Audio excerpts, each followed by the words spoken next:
The very first thing we learn and say is connection before content. And so connection is first. Everything starts with building relationships. I kind of learned from John McKnight, the definition of hospitality is connecting strangers to strangers and enabling them to share their story. Welcome to the Common Good Podcast, a conversation about the significance of place, eliminating economic isolation, and the structure of belonging. My name is Joey Taylor, and I'm the producer of the podcast. For this week's episode, I speak with Dan Joyner. Dan is a change management consultant and facilitator in education, government, and the civic sector. He has been influenced by Peter Block and John McKnight, who are two of the key inspirations for the Common Good Podcast. Dan and I talk about participatory leadership, pain, fear, hospitality, trust, and choice. We began with Dan describing a project he facilitated with Finneytown Schools, a school district in the greater Cincinnati area.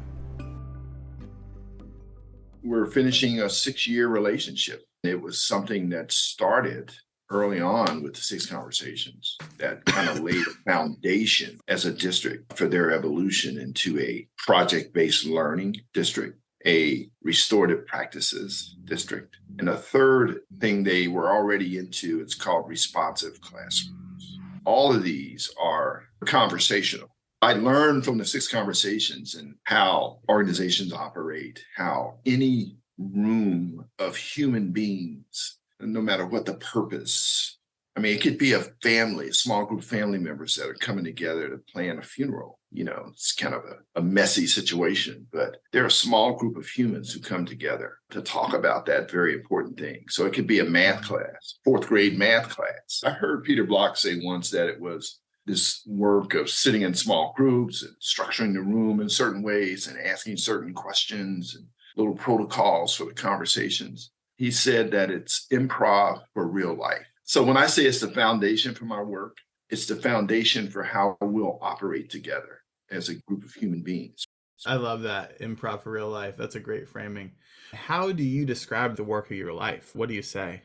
Well, I met a friend of Peter's once. And I was just getting into the consulting work and trying to find my way and figure out exactly what is it I do and how do I do it. And so my conversation with her was, how did you do it? And there was no straightforward answer because what she said to me, she says, well, I've gotten to the point now to where my clients pay me to have dinner with them. And that's what I get paid to do. And at the time, that didn't make sense to me. But now it does. It does. When I think about the growth, and I have to use this idea of the Finneytown local school district and this 6-year relationship and the good fortune that I kind of had the opportunity at the beginning to work with the high school principal and assistant principals. That's kind of where I started.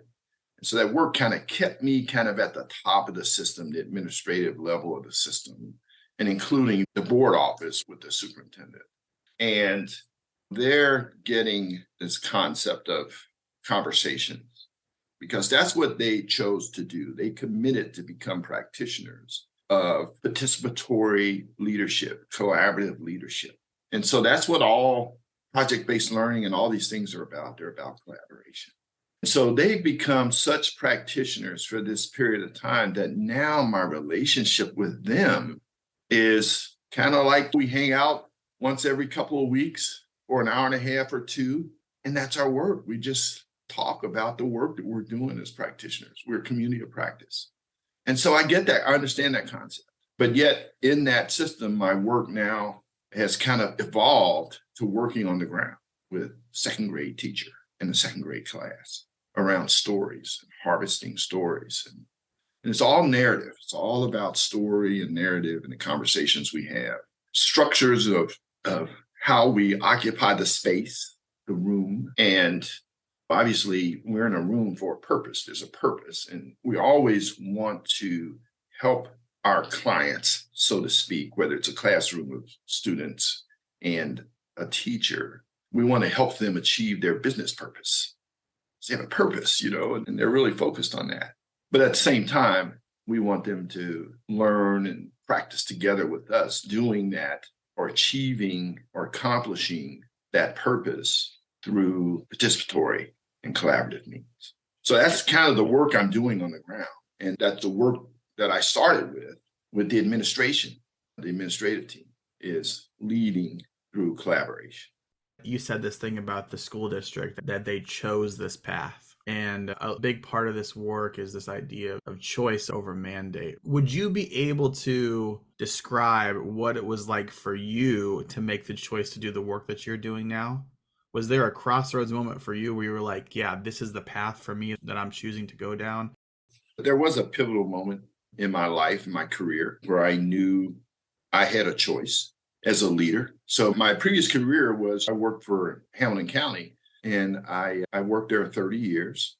For 25 of those 30 years, I was a leader. I became an administrator. Actually, I did training too for the county training division. So my 30 years there was pretty much being a leader, and the training focus was on leadership. So I kind of became a practitioner in that way. And I enjoyed that work. After I left there, I retired from there. That's when I transitioned to becoming a consultant. And that's when I met Peter Block, actually, shortly after that, and started getting into this work and understanding the whole field of consulting and organizational development, because my first exposure to it kind of came out of that whole realm of organizational development, organizational psychology. But what it meant for me was I found an answer to the pain I felt as a leader. And the pain I felt as a leader was being charged with controlling people, my staff. And I was a good bureaucrat. I did everything that I needed to do to control people, and I used all the devices for power and reward that I had. And I learned how to do that and do that well. And I also learned as a bureaucrat that if you did that well, you stayed whole in a system that's pretty scary from the top. So there's lots of fear that permeated the system. And I was the kind of person, I noticed that. Even the people that seemed most secure in the system, politically and position-wise, they too had fear. But seeing another side of how to make decisions as a leader, which is the hardest part, and secondly, how to do it without controlling people or having to control people. When I learned that that was possible, that's when I got excited about this work. And it made me want to help other leaders learn that they don't have to feel the pain that all leaders feel in bureaucracies. And I mean all leaders. But one of the things, you have to show toughness. You can't let them see you sweat. So we can't see it a lot, but it's true. All leaders feel that pain because they're trying to control people. And what we know is human beings can't be controlled, yet we're charged with controlling them. And they do. They get in alignment, right? Because the system, like I said, is scary. Either you do it or else. And people don't like the alternative. So they do it. But there's all this upheaval and turmoil, interpersonal, the feelings that go on among people. It's just really clear to me as an administrator in a bureaucracy, really caring about the work and caring about people. I just saw how much pain people felt and how much I felt personally. That's a really compelling answer. I like the framing of pain and fear. I was also struck by the groups that you work with have a identified purpose that they're trying to work towards. And when I'm doing this kind of work, I often, to use your words, feel some fear around achieving those outcomes, getting to those ends. And I think this participatory kind of model, for me, feels a lot more out of control. It's impossible to determine or prescribe. Do you feel a palpable sense of fear or like insecurity in this work? How has that fear shifted for you as you've come into this work? Is it still there? Has it gone away? No, the fear is there for me. My first work I'm using Finneytown. It's just such a great example, and I've just been there forever. And so it's easy to talk about experiences there. But my very first experience there was to help the high school principal facilitate an all-staff meeting, and to do that meeting in a participatory way. So they knew they wanted to have this all-staff meeting. They wanted to introduce something new that they wanted to bring to the high school. And they also realized at this point that they wanted everybody to be involved. And so they learned about me, and that's where I came in to help them think about that. And so what we decided to do was to use a process called open space technology. And open space technology is a way for large groups of people to come together. There were about 80 people that were going to be together here. And then we spent a half day together, and they created the agenda. The people who came created the agenda for the day based on the invitation that they got from the administration at the high school. And I remember leading up to that, the principal, she tells a story about calling me the night before and asking me, are you really sure that this is going to work? Because she doubted that people would be interested enough to create the agenda themselves. So we were going into that meeting without an agenda. I remember, and I always do it, when you set up an open space, everybody's there. And then the moment as the opening facilitator, you stop talking and it's time for people to begin creating the agenda, I worry that nobody's going to get up. And sometimes if you're in a kind of a toxic environment, you know kind of the backstory, you know there's tension in the room. I worry a little more when there's tension there. But what I've learned from experience is that it always works. And it was true at Finneytown. That very first time, I couldn't finish walking away from the setup before the first person got up and ran to put a topic up on the agenda. That's when the principal was convinced, that very moment, that she also had that same fear, that there was so much resistance and animosity in the system. It was so toxic that nobody would take any liberty to do anything, because they were used to people waiting to be told what to do, which is the opposite of the freedom to collaborate, command and control. That's how these bureaucracies stay intact. When you wonder, how can it be so toxic, but yet year after year, the organization exists? How is that possible? That's just how it works. Bureaucracies are designed to exist and maintain the status quo. So day after day, school opens. It closes for the summer. Next fall, it opens again. Now, people may not like the results, but the next fall, school opens up. So it stays together. So I understand that. Bureaucracies work. Yeah, they work to accomplish a specific goal, even if it's not the goal that everybody thinks they're working to accomplish. That's right. That's right. And that's what I've learned. That's the equivalent of people requesting that you tell them what to do, even though they don't like it. None of us like it. None of us like to be told what to do. So why is that? Why do we behave in that way? Yeah, it does feel like there's an assumption around leadership. We don't really have the resources to know what's good for us or what the way forward is. And so we need a leader to elucidate that path for us. And it is interesting because once the path is laid out in front of us, most of the time we disagree with it and we have resistance towards it because we weren't a part of determining that path. But some assumptions there, I think, around the general lack of competence of other people, right? I want to talk for just a second about this idea. You go into this room, you're facilitating this all-staff meeting. The superintendent says, are we sure this is going to work? And you're like, essentially, trust me. And you see the room shift from skepticism and dysfunction to participation. What are some of the ingredients for you as you think about how to frame that activity or invite people into that space? What are some of the significant ingredients that you want to make sure that you hit on and maintain in order to help that transition from skepticism to participation? Accountability is one of the requirements of a leader. What I've learned is that people choose to be accountable. So it's still accountability, but it's two different types and the outcomes are different. So holding people accountable is what we do through policies and mandates and the control and power that we have over people. Choosing to be accountable comes as a result of an invitation. So we learn a different language. And so it's all about language and what we talk about. And that's how we create the shift from mandate to chosen accountability, from held accountability to chosen accountability. So that's our role as leaders. And so what we can do as leaders, as in that first open space, we can create the container where choice is on the table for everybody in the room. And what I mean by that, the container is that room. We were in the gym and we created an architecture where people could move around, where they could create their own topics, where they could just kind of hang out and do nothing if that's what they chose to do. But everybody had a choice about how they were going to participate in that half-day conversation.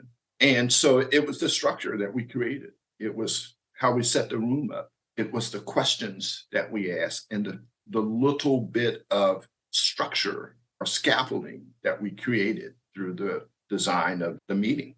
And so that's it. That's what leaders who are collaborative, that's what they learn to do. They learn to operate in that space, in that domain, which is a domain of complexity. And it is complex. You can't control what people talk about. You can't hear everything that's going on because it's many people having many conversations about many topics. So it's rich. It's an ecosystem of choice and learning. So, that alone, just that definition of working on something with that degree of richness and complexity, and then knowing how we can come out of there as a whole group, as an organization with some clarity about what happened, where we're going. Leaders have learned that clarity emerges from these divergent, complex, small groups of conversations among people who are there for a common purpose. As we take a breath and digest the first part of the conversation, here's a poem by Joy Harjo. It's called Remember. Remember the sky that you were born under.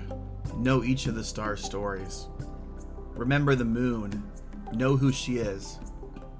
Remember the sun's birth at dawn. That is the strongest point of time. Remember sundown and the giving away tonight. Remember your birth. How your mother struggled to give you form and breath. You are evidence of her life and her mother's and hers. Remember your father. He is your life also. Remember the earth whose skin you are. Red earth, black earth, yellow earth, white earth, brown earth. We are earth. Remember the plants, trees, animal life, who all have their tribes, their families, their histories too. Talk to them, listen to them. They are alive poems. Remember the wind. Remember her voice. She knows the origin of this universe. Remember you are all people and all people are you. Remember you are this universe and this universe is you. Remember all is in motion, is growing, is you. Remember language comes from this. Remember the dance language is, that life is. Remember. As we continue the conversation, I asked Dan a question about trust.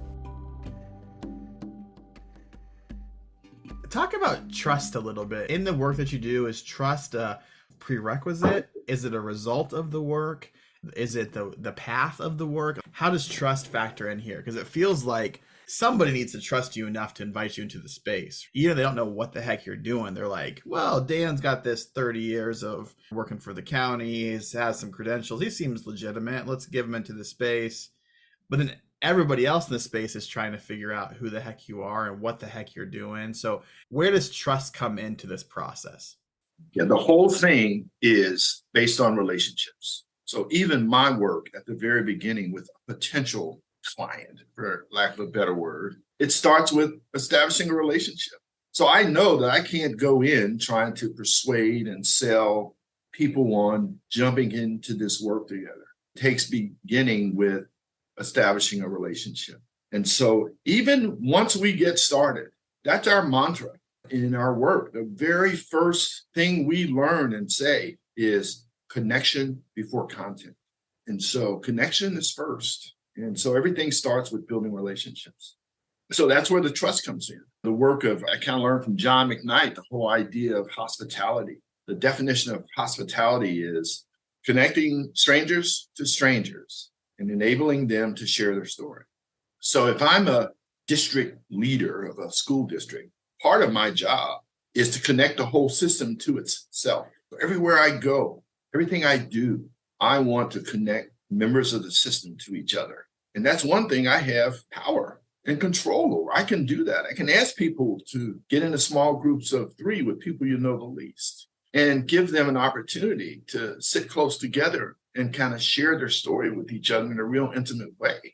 And it's amazing how many people say what they were able to talk about and share with a group of strangers that felt so different and alive to them.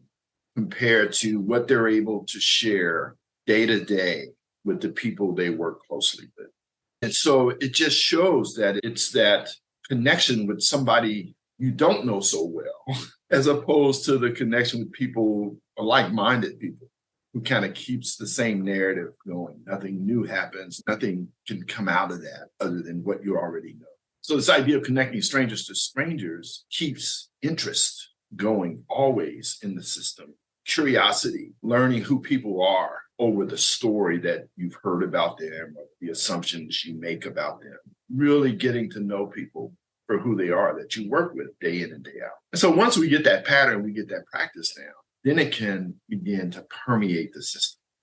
I would love to talk about story for just a second. I hear Peter talk a lot about how we have these stories about ourselves. And the stories about ourselves, it doesn't even matter if they're true. The idea is that they're doing something for us. And because he focuses on the function of stories instead of the veracity of the stories, he introduces the possibility that these stories can be changed and that we can author a new future together. And so I just would love to hear you talk about that dimension. When you're talking about story, what are people actually invited to share?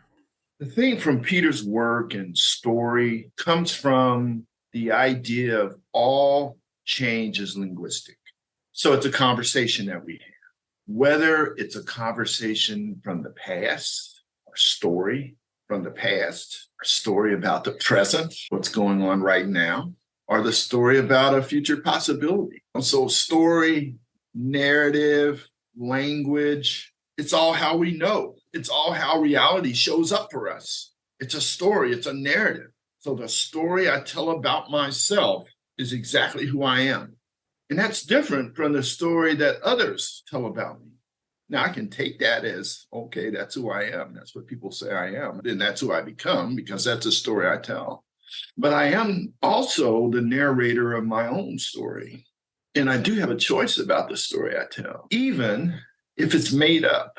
It's the story I choose to tell. And if somebody else tells a story about me or we share a story about the same situation, it's their version of that story. So they're making it up too. It's all fiction.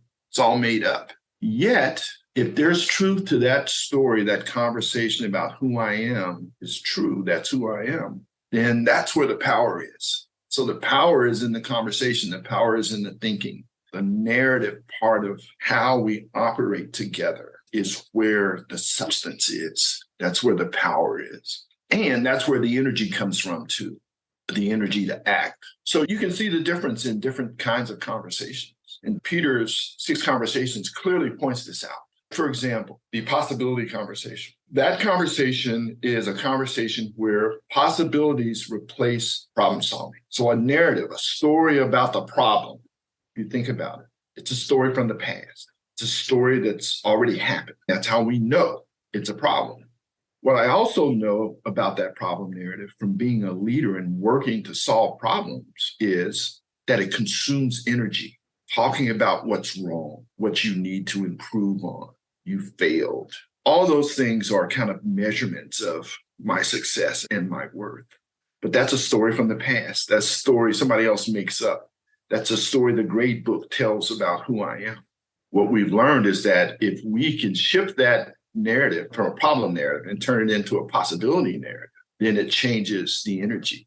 It changes the focus. It creates and kind of propels us energy-wise toward a future, that future possibility, which is an alternative. It hasn't happened yet. It's something that's a possibility.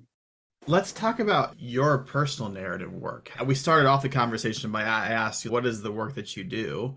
And that's a story of how you look at yourself. But if I was more open-ended, maybe we frame it as a possibility kind of conversation. How would you conceive of yourself in terms of the possibility conversation?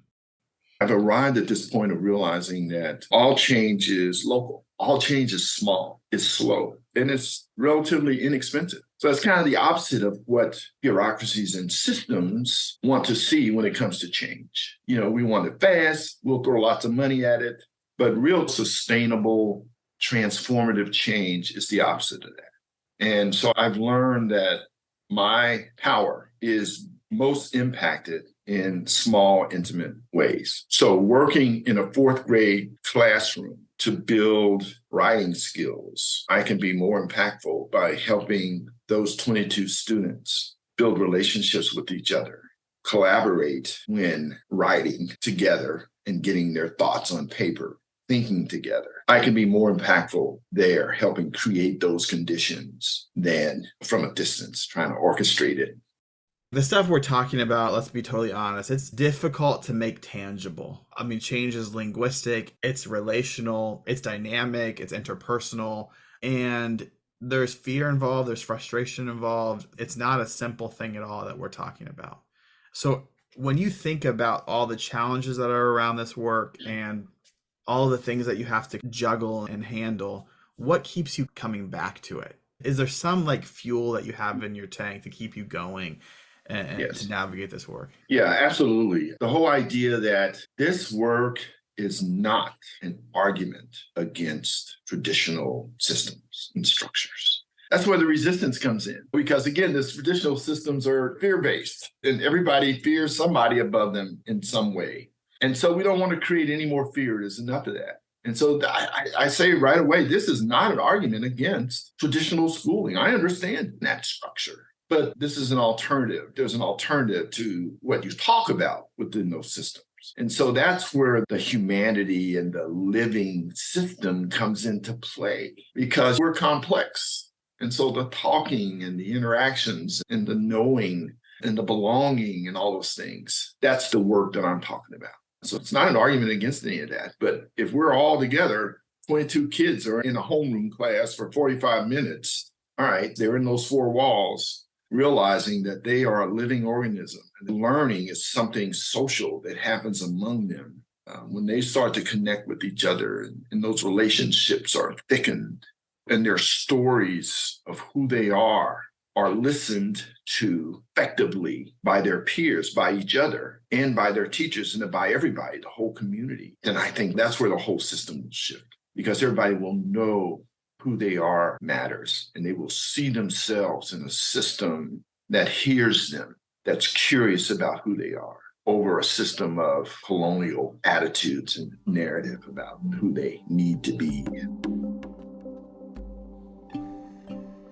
Thanks for listening. Check the show notes for more information about Dan and his work.